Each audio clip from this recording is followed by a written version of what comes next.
All right, welcome to the trenches. I'm Sam Mays. This is the Oklahoma State UCF postgame show. Damn, I mean, really, that's all I can say. I want to say my prediction was like 42, 34. I think coming into this game, Vegas obviously thought that UCF had a chance in this game. I think the line was 2.5 points coming into it.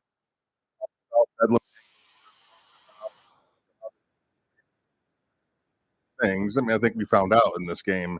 Bottom line, the Cowboys just didn't react the way that we would have hoped after that big Bedlam win. Frustrating, disappointing, embarrassing. All things that I feel right now. Obviously, I want to see Oklahoma State win every game they can win. I know the fan base was lifted up after that big Bedlam win last week, but as I pointed out in my post-game show then, the Sooners had 492 yards of offense in that game and had the ball for 14 less minutes than Oklahoma State did. Defensively, the Cowboys kind of are what they are.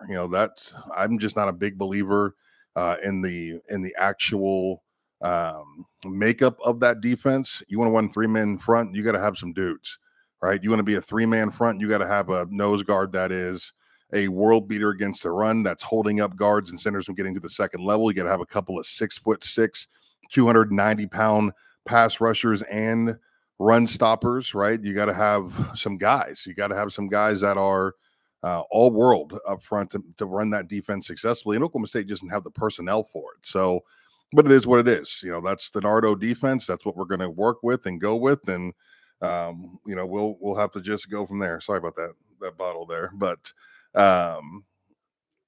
what else? Just, Ollie Gordon. I think the thing that's really kind of prevented the Oklahoma State defense from being completely exposed this year would be the fact that the offense has been able to stay in the field as long as they have, right? You're talking 10, 12, 13 play drives for Oklahoma State that take up a ton of time. Defensively, they've been opportunistic, gotten some turnovers, did enough to not be a liability to the team, but the offense just typically just is overwhelming and just constantly on the field. So when your defense is off the field, they can't look as bad, as they did in this game.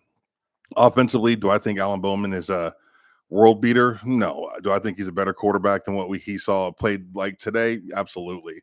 There's luck involved with this. I want to say were all 3 balls that were intercepted tips, or just 2 of the 3? I can't remember what the third one look like. But you get a bunch of tip passes. UCF makes a bunch of plays, and then they get on the field offensively and go to work. I mean, there's no secret to what happened to the Cowboys today. Did I think it was?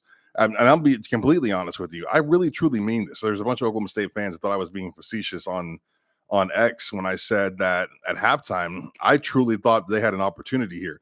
I'm not a huge Mike Gundy fan by any means, but I can definitely respect the job that he does as far as halftime adjustments are concerned. That dude goes into the locker room and gets some work done. So my expectation was for Oklahoma State to come out offensively and find a way to move the ball. And they did that, right? Defensively, Nardo is new. He's never been in a situation like this. I didn't know what to expect out of him. At the end of the day, they just couldn't find a way to get it done, right? As soon as they get a little momentum, get that first turnover there in the second half, I think inside of the 30-yard line, you're like, oh, crap, here we go, right? You just kicked a field goal. The score is 24-3. You get the ball back almost inside of the red zone, go score a touchdown here. Now it's 24-10. And UCF, who has not been good this season, all of a sudden is questioning everything they know about this game. It's amazing how emotional college football can be, right? One team could be so high in one moment, but it doesn't take very much to knock them off their pedestal. And I think if they could have converted on that opportunity there and scored that touchdown, 24-10, we're talking about a completely different ball game. Oklahoma State lost composure. I think after that interception there, and then that long run, I think 90-yard touchdown run right after they got that pick, and they kind of fell apart at that point, which is not necessarily, I don't want to say to be expected, but not surprising. The Cowboys have had an interesting season this year. Don't necessarily know they came into the season believing that they were going to be Big 12 championship contenders. A lot of emotion goes into this, a lot of emotion in the way that they won last week. A lot of emotion goes in the way that they're feeling about themselves and preparing, so as you get into a game like this, you're wearing all that on your sleeve. At one point, I'm pretty sure they reported that Ollie Gordon was yelling at the fans, on the sidelines of the game. Just lost composure. Unexpected game. They didn't expect to be in the situation that they were in, getting your butts beat, national television. We're talking Ollie for Heisman last week, and this week he's got 24 yards rushing. That's hard for anybody to grasp, and understand. And I'm sure the frustrations were, raging within him also. So, it's an emotional game played by emotional people. You saw it today in the television with the Michigan, head coach, the assistant who gets, I want to say his name was Sharon Moore, drops, I think, 3 F-bombs in the post-game celebratory on-field interview because he just couldn't contain it. Tears running down his face. Everything that Michigan's been through this last week, the whole night, it's just an emotional game. And I think that the roller coaster for Oklahoma State, really from last week into this week, was just too much for them to overcome. I still think Ollie Gordon is a great football player. I still think they have an opportunity to win a couple of games against Houston and BYU and potentially find themselves into a championship game. I think that's still on the table for Oklahoma State. What does it look like, and who's the opponent? If it's Texas, I don't know that it looks great for Oklahoma State, but they still control their own destiny to a degree, I believe. Maybe I'm wrong there, but sucks, right? Just one of those games that kind of sucks. There's no I can't give you any information about today's game that will make you feel better or any specific reason why it happened. But sometimes dumb luck is dumb luck. Those first 2 tipped interceptions, I mean, just straight gut punches to the Cowboys and offense and the defense. All of a sudden, they're on the field for a ton. They're not very good in general, and now they've been on the field for an extended period of time in the first half. Those guys are just humans, right? I mean, we saw this a lot in the middle of the 2012 to about 2017 or so. Offense is scoring so quickly and defense is just being sacrificed. We saw it at Oklahoma all the time. We saw it at Baylor quite a bit, where the defense would just be sacrificed because the offense was just just scoring at will, and they're on the field for extended periods of time. Oklahoma State's defense can't handle that. They don't have the personnel for it. They don't have the depth for it defensively. So, this was a pretty easy game to break down. Just one of those that got away from you. I don't think this is a direct reflect. Do I think Oklahoma State is as good as people thought they were last week leaving Bedlam? No. Do I think they're as bad as they look today against UCF? No. I think this is a good football team, not a great one. And I think they have an opportunity in the next few weeks to show us that they're good and finish the season strong. So, not a game that there's a lot of in-depth analysts and analyzing I can give you. Like, it is kind of just what it is. The ball bounced the other way against UCF, and they took advantage of it. Dude hiding his smile. I don't know what else can I possibly do here? What was the final score?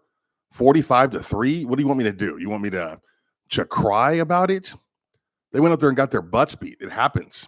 Like, I don't know. I'm supposed to get in here and weep about it. There's no emotion from me in this. Like, they went out there and lost that game. They probably are the better football team, but things just went the other way. Sorry, John. Go ahead and bounce.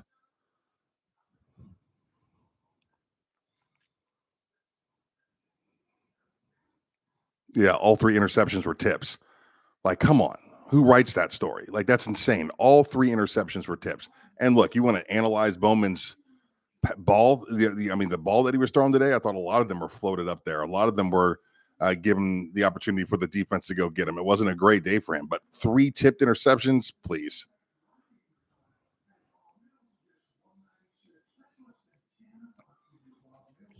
Anything else?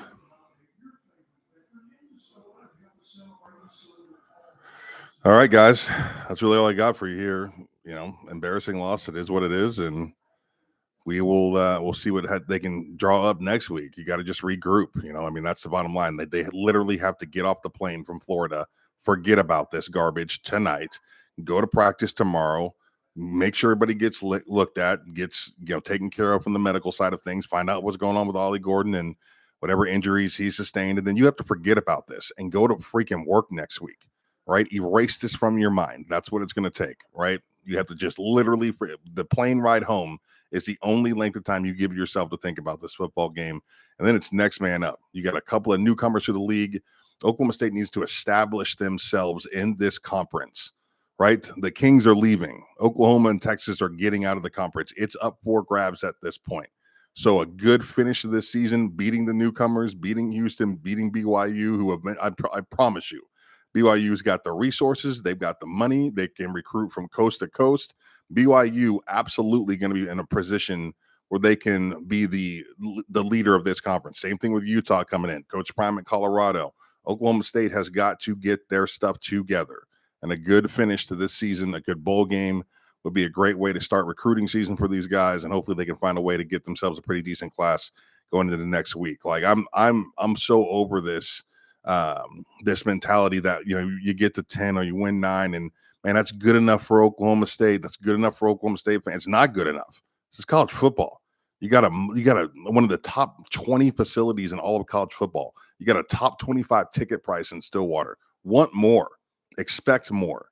That's where you should be at. I don't know why anybody would be just happy with being good. Try to be great. Oklahoma State is so close to getting there, and now there's an opportunity for them to head up one of the Power 5 conferences until that changes one day and they go to whatever they're going to go to next. But be the leader, right? Find a way to do that. Finish strong this season. Put yourself in position to do it. Prediction moving forward. I think they should beat. BYU and Houston. I really do. Right. I mean, those are two teams that Oklahoma State can absolutely beat. Are they going to be blowout victories for the Cowboys? No. No. Are they going to be competitive games? Probably. But Mike Gundy should find a way to beat. As long as Oklahoma State is healthy, Ollie Gordon is healthy, I think they should be the favorite in both of those games. So I would be pretty disappointed to see them lose again this year. The UCF thing never really felt great. And when Vegas tells you 2.5, we should have known that it was going to be a pretty competitive matchup. I knew that UCF was going to be able to score, and I just didn't expect Oklahoma State's offense to be off the field as much as they were in this game. Will they mentally recover? You hope so. I mean, it's just this team has just been so odd, right? Like so up and down, from South Alabama to that 5-game stretch that we saw, then the Bedlam game that went their way, and then this. Like, it's just crazy. I mean, I would hope that they would be able to recover from it. I think every game that Oklahoma State wins this year is a gift. Gundy finding a way to maximize his opportunities with this football team, even though there's some glaring issues with it. He's doing the darn thing. He does it. It's amazing what he can do with an offensive line that at times is super average or below average. And look what he did in the last 5 games. I mean, if anybody's capable of standing this group up and getting them coached up, it's Mike Gundy. So we'll see. But yeah, I would be pretty disappointed to see them drop another one in the next 2 weeks.